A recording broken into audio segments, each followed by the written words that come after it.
Hello, students of class 8th.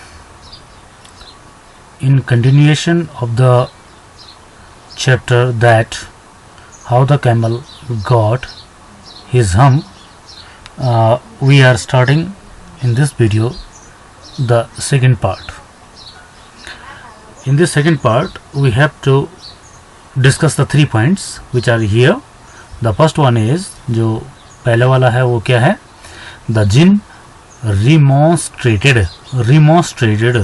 with the camel who said him. Remonstrated का मतलब होता है प्रतिरोध करना. एक्चुअली जो कैमल था उसकी जो कंप्लेन थी वो हॉर्स और ऑक्स और डॉग ने कर दी थी. अब उसके बाद जिन को जो है गुस्सा आ गया था, तो जिन अपना गुस्सा दिखाने के लिए, प्रतिरोध दिखाने के लिए कैमल के पास जाता है. रिमोन्स्ट्रेटेड, देखिए आपको उसका उच्चारण कैसे करना है, इसका प्रोनाउंसिएशन कैसे करना है, इसका जो सिलेबल होता है तोड़ते कैसे इस वर्ड को. REMON मॉन, STRA स्ट्रेटेड, रिमोन्स्ट्रेटेड का मीनिंग होता है टू प्रोटेस्ट, विरोध करना, प्रतिवाद करना. ओके, इसका सेकंड पार्ट हम क्या पढ़ेंगे. The camel's beautiful back suddenly grew a lump which was the camel's hump. Okay, इसके बाद हम देखेंगे कि जो कैमल्स का जो बैग था उसमें हम्प कैसे ग्रो हुआ. और जो थर्ड पॉइंट है, क्योंकि अब वो कैमल अपने आप को थोड़ा सा हैंडसम समझता होगा, अब पीछे से हम्प आ गया तो अजीब सा लगेगा, तो उसके बाद जिन को बुरा लगा तो जिन ने क्या किया, djinn assured the camel his hump would be always a help. जो हम्प जो है उसका डेवलप हुआ है, ग्रो हो गया उसकी बैक पे, वो क्या होगा, उसकी हेल्प करेगा, ना कि एक हिंड्रेंस होगा. हिंड्रेंस का मतलब होता है कोई मुश्किल पैदा करेगा उसके लिए. ओके, तो इसमें हमने जो ये वर्ड लिखे हैं, एक ये है रिमोन्स्ट्रेटेड. रिमोन्स्ट्रेटेड का अर्थ होता है प्रतिवाद करना, विरोध करना. और दूसरा आपको मैंने ये वर्ड बताया हिंड्रेंस. हिंड्रेंस का अर्थ होता है कि दिक्कत पैदा करना, अवरोध पैदा करना. ओके, तो वो जो हम्प डेवलप हो गया, ग्रो हो गया उसकी बैक साइड पे, वो उसकी क्या करेगा, एक प्रकार की हेल्प करेगा, मदद करेगा, उसके लिए दिक्कत नहीं करेगा. ओके, अब पढ़ते हैं कि ये सारे तीनों पॉइंट्स कैसे डिस्कस होते हैं. जब जिन उसकी कंप्लेंट सुनता है, तो djinn rolled himself with his dust cloak. This is cloak. Okay, not clock but cloak. Okay, इसका साउंड कैसा आएगा, क्लोक आएगा. जिन ने क्या किया, अपने आप को रोल किया, लपेटा. किस में लपेटा, डस्ट क्लोक्स. क्लोक्स का अर्थ होता है उसका जो चोगा होता है, लबादा होता है, बाहर का जो कपड़ा होता है. आपने देखा होगा जिनके गले में, आप एक कई कार्टून्स वगैरह में देखा होगा, तो जो अरेबियन नाइट्स की जो कहानियाँ होती है खासकर उनमें जिन की स्टोरी होती है, तो वो क्या करता है, अपने पीछे से एक बड़ा सा कंबल जैसा लपेटा होता है, उसकी बात कर रही है. और फिर क्या किया, and took a walk across the deserts. और जो डेजर्ट है उसकी तरफ मूव गया, उसका एक वॉक लिया, घूमा उसकी तरफ, यानी कि चेक किया उसने. एंड फाउंड द कैमल, और उसको मिला. फाउंड द कैमल, क्या कर रहा था camel, looking at his own reflection. Own reflection, reflection का मतलब होता है उसकी जो इमेज है. In a pool of water. Pool of water का मतलब है पानी का जो तालाब था, उसमें वो डेजर्ट में जो पानी का तालाब था उसमें कैमल खड़ा था और अपने रिफ्लेक्शन को वो देख रहा था बड़े ध्यान से. Looking at his own reflection. My friend said the djinn. Djinn आया, जिन ने उसे कहा, माई फ्रेंड, मेरे दोस्त, व्हाट्स दिस आई हियर. मैं ये क्या सुन रहा हूँ, what's this I hear of your doing no work, that कि तुम कोई भी काम नहीं कर रहे हो, मैं ये क्या सुन रहा हूँ. The djinn sat down. Djinn नीचे बैठ गया. With his chin in his hand. और अपनी चिन पे, चिन का मतलब होता है ठुड्डी जिसको हम कहते हैं. ओके, मुंह के नीचे जो हमारा होता है उसको पकड़े हुए जिन बैठ गया. वाइल द कैमल, जबकि while the camel looked at his own reflection. तब भी कैमल क्या कर रहा था, अपने रिफ्लेक्शन पे देख रहा था. In the pool of water. Water के पूल, पानी का जो तालाब था उसमें उसने जिन पे ध्यान नहीं दिया. जो जिन ने कहा उस पर ध्यान नहीं दिया, अभी भी वो किसको देख रहा था, अपने क्या रिफ्लेक्शन को देखता था। रिफ्लेक्शन में क्या दिखाई दे रहा होगा, वो कैमल दिखाई दे रहा होगा, तो वो अपनी इमेज को उसमें देख रहा था। ये यहाँ पे देखिए अभी क्या कह रहा है, जिन क्या कह रहे हैं, you have given the 3 extra work ever since Monday morning. You have given, तुम्हें दिया गया था, द 3 एक्स्ट्रा वर्क, 3 अतिरिक्त काम दिए गए थे। वो तीनों जो एनिमल्स आए थे उसके पास, उन्होंने हर किसी ने अपना काम उसके साथ शेयर करने की बात की थी ना। तो यहाँ पे वो कह रहा है कि आपको 3 मंडे मॉर्निंग से आपको 3 काम दिए गए थे। Okay, all on account of your idleness, और तुम्हारी बेरुखी की वजह से, तुम्हारे लापरवाही की वजह से, said the Djinn. And he went on thinking with his chin in his hand, और जिन ने अपने सोचना शुरू किया अपनी चिन को पकड़े हुए। आपको यहाँ पे दिखाई दे रहा है ये जो जिन बैठा हुआ है, ये अपनी चिन पे हाथ लगा करके बैठा हुआ है। और इस पिक्चर में हम देखेंगे कि ये देखिए कैमल ऊपर है और ये वाटर में उसकी शैडो दिखाई दे रही है। ओके, अब इस फोटो में देखिए कि जिन का जो ये है बैक साइड है वो प्लेन है। ओके, फिर क्या होता है, जिन से जब उसने ये कंप्लेन किया तो जिन ने क्या बोला, हम्प हम्प, फिर उसने वही साउंड किया, said the camel. Okay, I shouldn't say that again if I were you, मैं वो दोबारा नहीं कहूँगा। ओके, धमकी देने वाली स्टाइल में उसने कैमल को कहा, जिन ने, I should not say that again, मैं वो दोबारा नहीं कहूँगा, इफ आई वर यू, अगर मैं तुम्हारी जगह होता। ओके, क्या हम्प नहीं बोलूँगा बार बार है, सेड द जिन, जिन ने कहा, you might say it once too often, तुम इसको पहले ही बहुत ज़्यादा बोल चुके हो।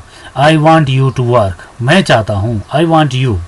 ओके, जब आप ये वर्ड आप अपने यूज़ में कीजिएगा, आई वॉन्ट यू, मैं चाहता हूँ कि तुम ये काम करो। Okay, I want you to work. Okay, and the camel said hump, camel ने दोबारा वही बोला, हम्प अगेन। पहले हम बोला था, उसने कहा तो दोबारा मत बोलना, लेकिन कैमल ने ये क्या कर दिया, दोबारा बोल दिया। But no sooner had he said, मतलब जैसे ही उसने हम्प बोला, नो सूनर, देर भी नहीं हुई थी, it then saw his back, उसने अपनी बैक देखी। कहाँ देखी होगी, पानी में देखी, वाटर में देखी होगी। That he has so proud of, जिसका वो क्या था, बहुत घमंड था उसका, अपनी बैग का बहुत घमंड था उसको। उसने वहाँ देखा, क्या हो गया, पफिंग अप। पफिंग अप का मतलब होता है किसी चीज़ में पफ होना, जैसे फूलना, अप फूल रहा था ऊपर की तरफ। उसकी जो बैग थी, जो पहले बहुत सुंदर थी, ओके, उसी को जो है कैमल वाटर में रिफ्लेक्शन में देख रहा था, अपनी इमेज में उसको देख रहा था, तो वो क्या हो गई, पफ अप हो गई, यानी फूल गई। पफिंग अप, जैसे आप उनमें देखा होगा कि पॉपकॉर्न्स जो बनते हैं, है ना, वो फूल जाते हैं, तो वो चीज़ है puffing up. And puffing up into a great big hump, वो बड़ा हुआ, वो बड़ा हुआ और एक हम्प बन गया। आप एक चीज़ देखिए, यहाँ पे ये हम्प लिखा हुआ है और ये हम्प है। ओके, ये उसका साउंड था। ओके, इस साउंड का मतलब क्या था कि दैट शोज द डिससेटिस्फिकेशन, असंतुष्ट दिखाने वाला। लेकिन इस हम्प का मतलब है वो जो पीछे ऊँट के बैक साइड में थोड़ा सा कुबड़ जैसा जो ग्रो हो जाता है, वो। Do you see that, said the djinn, जिन ने उसको देखा कि तुमने ये देखा, क्या हो गया है, that's your very own hump, ये तुम्हारा वो हम्प ऐसा डिससेटिस्फिकेशन है, that you have brought upon your very own self by not working. ये जो ग्रो हुआ है, ये किसकी वजह से हुआ है, बाय नॉट वर्किंग, काम ना करने की वजह से ऐसा हो गया है। टुडे इज थर्सडे, आज क्या है, थर्सडे है, यानी कि मंडे, ट्यूसडे, वेंसडे, और आज थर्सडे, आज 4th डे है, यानी 3 दिन उसने काम नहीं किया था। And you have done no work since Monday, तुमने सिंस मंडे, ओके, मंडे से कोई काम नहीं किया है। When the work began, जब काम शुरू हुआ था। Now you are going to work, और अब तुम क्या कर रहे हो, काम करने जा रहे हो। How can I, कैमल बोला, said the camel, कैमल ने कहा, मैं कैसे कर सकता हूँ, how can I, with his hump, with this hump on my back, अब तो मेरी पीठ पे ये क्या हो गया है, हम्प भी हो गया है। Okay, that has a purpose, ये जो हम्प आपके कैमल की बैक साइड पे ग्रो हुआ है, उसका क्या है कि पर्पस है। पर्पस का अर्थ क्या होता है? उद्देश्य है उसका। आपको जो कुछ दिया गया उसका कुछ ना कुछ रोल होगा। सेड द जिन, जिन ने कहा। ऑल बिकॉज, ये सारा हुआ है ऑल बिकॉज, बिकॉज का मतलब कारण हुआ, इसलिए हुआ है। यू मिस दोज 3 डेज, तुमने क्या कर दिया? वो 3 दिन मंडे ट्यूसडे और वेंसडे क्या कर दिए? मिस कर दिए, वेस्ट कर दिए।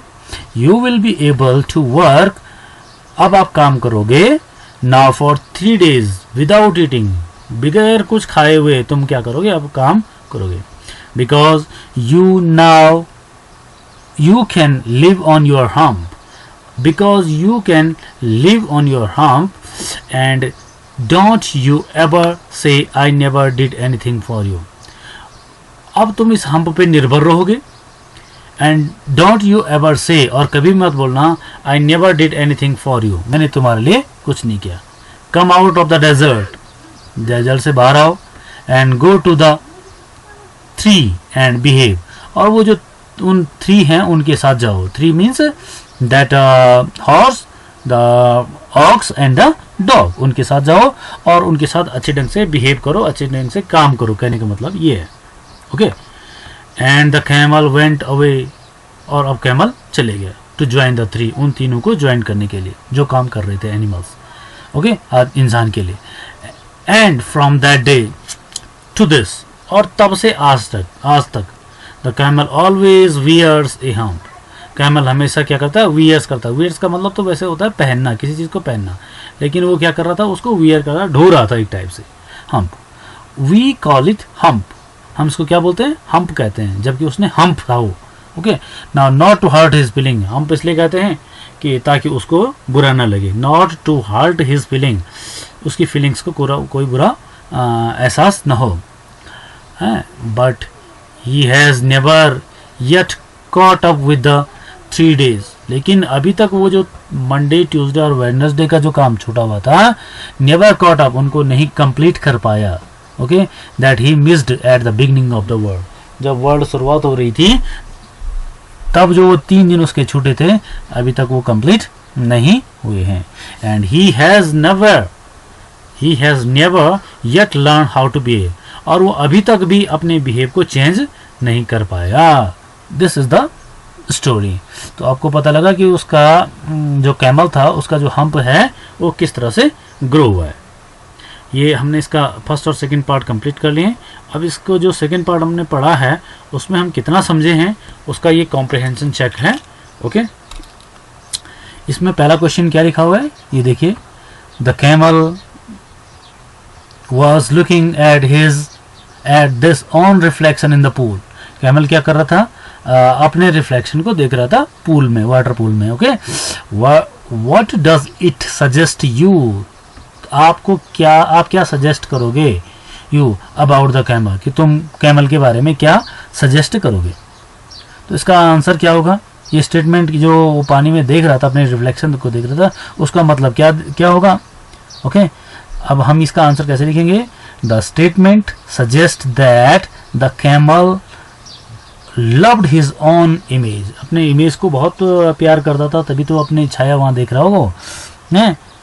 तो on his image, perhaps he considered himself as the handsome looking, शायद उसको ऐसा लगता होगा कि वो ज़्यादा हैंडसम है, इसलिए वो अपनी इमेज को देख रहा था।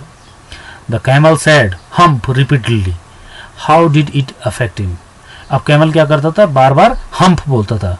How did it affect him, इसका असर उस पर क्या पड़ा? ओके, अब वो जो हम्प बोल रहा था उसकी वजह से क्या होता? जिन क्या हो गया था? नाराज हो गया था। Okay, the word hump annoyed the djinn, वो हम्प वर्ड जो बार बार रिपीट कर रहा था, जिन ने बोला भी था ये कि दोबारा मत बोलना, उसकी वजह से क्या हो गया? जिन क्या हो गया? एनॉयड हो गया, नाराज हो गया था। He turned hump into hump on, और उसने क्या कर दिया? वो जो उसका शब्द था वर्ड हम्प, उसकी वजह से उसके बैक साइड में भी हम्प को क्या कर दिया? ग्रो कर दिया। What according to the jinn was the use of the hump, जिन के अकॉर्डिंग जो हम्प था उसका यूज़ क्या था? क्योंकि उसने कहा था कि कैमल ने कहा था कि अब मैं कैसे काम करूं, मेरे ऊपर तो आपने ये हम्प डेवलप कर दिया, ग्रो हो गया, तो उसने क्या कहा था? ये हम्प आपकी क्या करेगा? हेल्प करेगा। ओके, इसका आंसर हम यहाँ पे रिपीट बोल रहे हैं। The camel's hump content food material, वो जो हम्प होता है उसमें फूड मटेरियल वाटर वगैरह स्टोर होता है, वो एक ही बार में खूब सारा पानी पी ले जाता है। ओके, तो उसकी वजह से क्या होता है, it help the desert animal go without any food for the 3 days, और वो बगैर पानी पिए हुए 3 दिन तक काम कर सकता है। ओके, तो इस तरह से वो हम्प उसकी हेल्प कर रहा है। 4th वन क्या लिखा है, ये एक सेंटेंस लिखा है, he has never yet learn to behave. Okay, in the light of this what is the writer's opinion about this. Opinion का मतलब होता है उसका मत था, राइटर जो लेखक है उसका मत क्या था, उस क्या कहना चाह रहा होगा इसके बारे में। He has never yet learn to behave, इसका मतलब ये हुआ कि वो कैमल अभी काम करना तो उसने शुरू कर दिया था, लेकिन उसका जो व्यवहार था वो अभी भी उसने ठीक नहीं किया था। अब इसको हम कैसे लिखेंगे, the writer is of the opinion that the camel has not change his nature and habit to this day. अभी तक भी उसने जो अपना नेचर था, अपना बिहेव था, वो चेंज नहीं किया। Okay dear students, so this is the end of the first chapter, and the question and answers I will send you the PDF as well as well students, ये हमारे question और answers हैं, आप यहाँ से उनको नोट कर सकते हैं। पहला क्वेश्चन है, why did early man domesticated a few animals. पुराने ज़माने में जो अर्ली मैन था, जो स्टार्टिंग वाला इंसान हो रहा होगा, वो क्यों डोमेस्टिकेटेड यानी कि पालतू बनाया उसने फ्यू एनिमल्स, कुछ एनिमल्स को उसने डोमेस्टिकेटेड क्यों किया। डोमेस्टिकेट का मतलब होता है उसको पालतू बनाना, घर के काम करवाने के लिए। ओके, सो यही तो रीज़न है हमारा। The early man domesticated animals for different purpose. They use them to carry heavy loads, draw carts and plough the fields. Which animal in your opinion is man's best friend and most useful too? आपके opinion में, आपके according कौन सा animal सबसे ज़्यादा best friend है, सच्चा दोस्त है और सबसे ज़्यादा यूजफुल है। तो ये क्या कहता है, the dog is man's best friend, he provides security and even draw the sledge on ice. जो स्लेज आइस होती है, क्या कहते हैं उसको, जैसे जहाँ स्नोफॉल पड़ा होता है, स्नो होता है, उसमें जो गाड़ी होती है उसको कहते हैं स्लेज। ओके, उस पर टायर नहीं लगे होते हैं, नीचे पट्टियाँ जैसे लगी होती हैं, और उसको खींचने का काम कौन करते हैं, डॉग्स करते हैं। It is known for its faithfulness, और ये अपनी फेथफुलनेस का अर्थ होता है, मीनिंग होता है वफादारी के लिए जाना जाता है। The horse and the elephants also have been very friendly to man. और ये कह रहा है कि जो हॉर्स और एलिफेंट्स वगैरह हैं, ये भी क्या हैं, इंसान के लिए काफ़ी फ्रेंडली हैं। थर्ड क्वेश्चन क्या है, do you think the camel renders no service to man. Okay, तुम्हें लगता है कि कैमल जो है रेंडर्स का मतलब होता है यहाँ पे रेंडर, ये जो वर्ड है रेंडर का मतलब देना, सर्विस देना, प्रोवाइड करना। ओके, कुछ रेंडर्स नो सर्विस। क्या आपको लगता है कि कैमल कोई भी सर्विस नहीं देता है इंसान को। Okay, the camel is rightly called the ship of the desert. आपको जूनियर क्लासेस में भी आपने ये क्वेश्चन पढ़ा है जीके में, which animal is called the ship of the desert. तो आपको आंसर देता था कैमल। तो कैमल क्या करता था, कैमल क्या है, शिप है एक टाइप का डेजर्ट का, वो क्योंकि डेजर्ट में बहुत ज़्यादा यूजफुल है। It renders a variety of service to man, वहाँ पे बहुत ज़्यादा काम ये करता है। Its chief means to transport across the desert, और सबसे ज़्यादा ज़रूरी काम क्या है, ट्रांसपोर्टेशन के लिए, यानी कि एक जगह से दूसरी जगह किसी को कैरी करने के लिए। It plough field and gives milk and meat to its master. ये कैमल डेजर्ट वाले एरिया में बहुत ही यूज़फुल है। ओके, ऑलमोस्ट लोग इससे सारा काम करवाते हैं ना। देखो fourth question, do you think the hump on the camel's back has no use. तुम्हें लगता है कि कैमल जो उसकी पीठ पे है उसका कोई यूज़ नहीं है। Okay, the hump on the camel's back is an obstruction in riding. But obstructions का मतलब होता है मुश्किल, एक प्रकार का अवरोध होता है ऑब्स्ट्रक्शन, ठीक है। लेकिन ये क्या चीज़ है, इट इज़ वेरी यूजफुल, बहुत ज़्यादा यूजफुल है। क्या लिखा है, it contains fat arid food. Okay, ये स्टोर करता है फूड, उसकी वजह से आपने स्टोरी में पढ़ा था कि that can live without food and water for the 3 days। तो जो स्टोर होता है वो कहाँ होता है, उसके इसी हम्प में होता है। The camel can get its food from hump for several days. Who was the djinn, djinn कौन था। How did he set the camels right, और उसने जिन ने कैमल को ठीक कैसे किया। The djinn was in charge, यानी कि मालिक था, ऑफ ऑल डेजर्ट्स, सारे डेजर्ट्स का मालिक जिन था। So the horse ox and the dog complain, और इसलिए हॉर्स डॉग और हॉर्स ऑक्स ने क्या किया, उसके पास कंप्लेन की थी कैमल की, अबाउट कैमल्स लेजीनेस, उसकी जो आलस्य वाला काम था उसको कैमल किया। द जिन द जिन क्या है, इंचार्ज है पूरे डेजर्ट का। ओके, इसलिए जो हॉर्स ऑक्स और डॉग था उसने क्या किया था, कंप्लेंड हिम टू हिम, उसके पास कंप्लेन की थी किसकी, कैमल्स की लेजीनेस की। Okay, the Djinn scolded, scolded का मीनिंग होता है डांटना। जिन ने क्या किया, कैमल को डांटा। गेव ए हम्प, और उसको एक हम्प दे दिया on his back and ordered it to serve the man as did other animals, और उसको ऑर्डर किया कि जैसे बाकी एनिमल्स करते हैं उसी की तरह वो भी क्या करे, इंसान की मदद करे। ये आपके लिए क्या है, थोड़ा सा लॉन्ग आंसर टाइप के क्वेश्चन हैं। Okay, what made the 3 very angry, वो तीनों लोग जो तीनों एनिमल्स थे वो एंग्री क्यों है, गुस्सा क्यों है उनको। The 3 dog, the horse and the ox were hard working animals, वो तीनों बहुत मेहनत कर रहे थे। दे क्या है, दे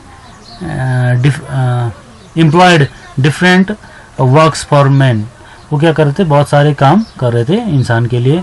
डॉग क्या कर रहा था, the dog carry heavy loads, the horse drew charts and ox ploughed the field. Dog क्या करता था, लोड्स वगैरह सामान को उठाने का काम करता था। हॉर्स क्या करता था, कार्ट को खींचने का काम करता था, गाड़ी को खींचने का काम करता था। और ऑक्स क्या करता था, खेत को जोतने का, plough the field. These 3 were fed up, और वो तीनों क्या हो गए थे, फेड अप हो गए थे। फेड अप होने का मीनिंग क्या है कि वो क्या हो गए थे, एक प्रकार से तंग हो गए थे, fed up with the camel because he didn't do, और वो कैमल कोई काम नहीं करता था, इस वजह से वो उससे क्या हो गए थे, नाराज हो गए थे। So one day they complain to man, और उसने उन लोगों ने क्या किया, इंसान को कंप्लेन किया अबाउट द कैमल लेजीनेस। पहले उन्होंने इंसान को बोला, मैन को बोला कि कैमल कोई काम करने के लिए राजी नहीं हो रहा, तैयार नहीं हो रहा है। At this the man become angry, और मैन क्या हो गया, एंग्री हो गया। He told the 3 to leave the camel alone, उसने क्या कहा कि कैमल को छोड़ दो, आप अकेला रहने दो उसको, ठीक है, और आप तुम्हारा जो वर्क है वो क्या हो जाएगा, डबल हो जाएगा। टू कंपनसेट हिज कैमल्स, यानी कैमल का वर्क जो था वो भी इन तीनों को भारी पड़ गया, वो उन्हीं के सर में वो आ गए। Okay, that made the 3 very angry, और उसकी वजह से कैमल, वो जो एनिमल्स थे तीनों के तीनों वो गुस्सा हो गए, एंग्री हो गए। दे हैड ए पंचायत, और उन्होंने पंचायत बुलाई, but it proved in vain, और इसलिए उससे कोई फायदा नहीं हुआ। द कैमल क्यों, और कैमल आया वहाँ पे और वो जुगाली करता हुआ उन पे हम्प करके बोल के फिर चले गया। ओके, और इसका जो सेकंड क्वेश्चन है, how did the camel got hump, camel कैसे, कैमल को हम्प कैसे मिला। सो ये आपको स्टोरी पता है, आप इसको देख करके समझ सकते हैं। सो क्वेश्चन आंसर आपको दिए गए हैं इस वीडियो में, और already first part previous video में क्लियर किया गया है। So that's all from my side. Have a nice day to you all. Thank you.